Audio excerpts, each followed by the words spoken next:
What does it take to really heal the body, would you say?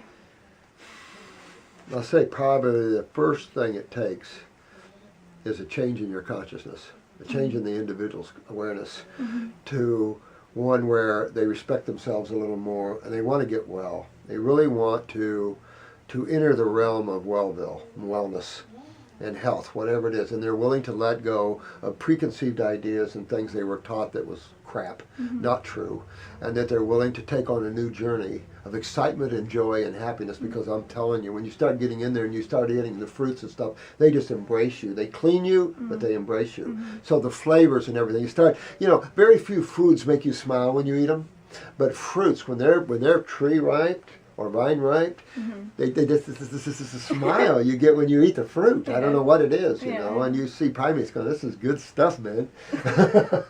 So it's just that, and that's where all the nutrition is, but it's also where all the magnetic energy is, therefore the consciousness. So fruits are the highest consciousness of a food-based origin that you can get. Besides that, and the berries hold the highest awareness. Of course, all the berries are glandular, so anytime you eat a berry, you're helping all your endocrine glands, adrenals, thyroids, pituitary. So it's just so cool how the Creator made everything specific, some for different tissues in the body, things like that. So it's just incredible how nature is like the wheels of a clock, and it's just so exacting. And we got to get with that. We got to start opening up that there is a creative force, an intelligence, and that you're a piece of that, and that the only way you're going to find that is develop your spirituality. What does that mean? What does it mean to develop yourself spiritually? And I can tell you the first thing it means, get away from your mind. Remember, we talked a lot about the mind, but the mind is of creation. The mind is of not a pure consciousness. And the mind is based in thought and thought patterns. And it'll grab you every time, and you'll lose your awareness into your thinking processes. So the first order to really gain spiritually is learn how to stop thinking and stop talking. Learn how to just hang out and be. Find yourself the most beautiful place you like and hang out and just let the nirvanicness go. Just enjoy the beauty of the now. Because when you use your mind, you're using tools of creation. You're using separateness. You're not using truth factors. And the mind isn't based in truth. It's a body like a physical body. So it's developing spiritually is letting go of desires. I mean, look at Buddha, look at Christ. If you look at all these spiritual giants, they have actually said the same thing. First of all, learn how to out-of-body travel. There are a lot of mansions, a lot of rooms in my Father's mansion. So Buddha, all of them learned contemplation as Jesus did. They learned out-of-body travels. Read the agnostics and the Essenes. You'll see that they were out-of-body travelers, raw food eaters. So it's hard to realize that back in Jesus, 2,000 years ago or more, there was raw fooders as opposed to the cooked food eaters. You'll find the concept of eating raw foods going back, way back, I think way back even in the Mesopotamia days probably, where they were cooking, and there were people saying, no, you don't cook, you do raw.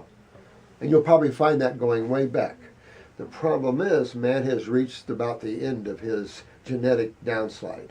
The babies are so mutated now that we're losing babies at such a rate. So it's enough to say that if we don't stop and take a look, that you're eating dead animals, you're drinking their milks that have been ultra-pasteurized next to plastic, you're putting in your body crap, and you wonder why you're not feeling good.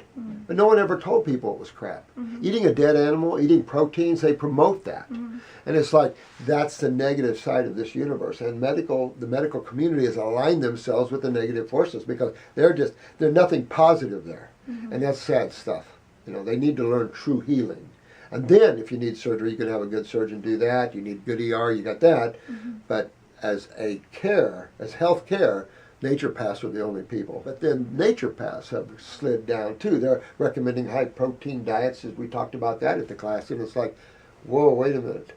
So we've got a lot of perversion of the mind going on here. That's why spiritually you can't use the mind to correct itself. Mind can't correct itself. Your emotional body can't correct itself. But you, who can get above those, can. And that's why spirituality, you've got to touch who you are. And the best place to do that is find yourself a cave, a room, or somewhere you can hide in, and it's your man cave, your woman cave. And this is you. You go in there, you're facing you. You don't have TV, you don't have radios, you don't have computers, you don't have cell phones. You're facing the reality of who you are. That's the best way to start this process. That's good. Thank you. Scary sometimes. Yeah. for the average person that doesn't know who they are, Yeah. you know. Mhm. So we just have to learn that we've been a victim of the mind, that's how creation works, is through the mind. You want something, you have to first think about it. You can't have anything in your life, you can't go anywhere in your life if you don't use your mind to do it. Mhm. But you can use the mind but not follow it in your consciousness. Mhm. And that's what people have to learn, is how to become aware and use the mind for informational purposes but not dominate your consciousness with it. And that's the trick in the final analysis. Mhm. How you let go of the mind.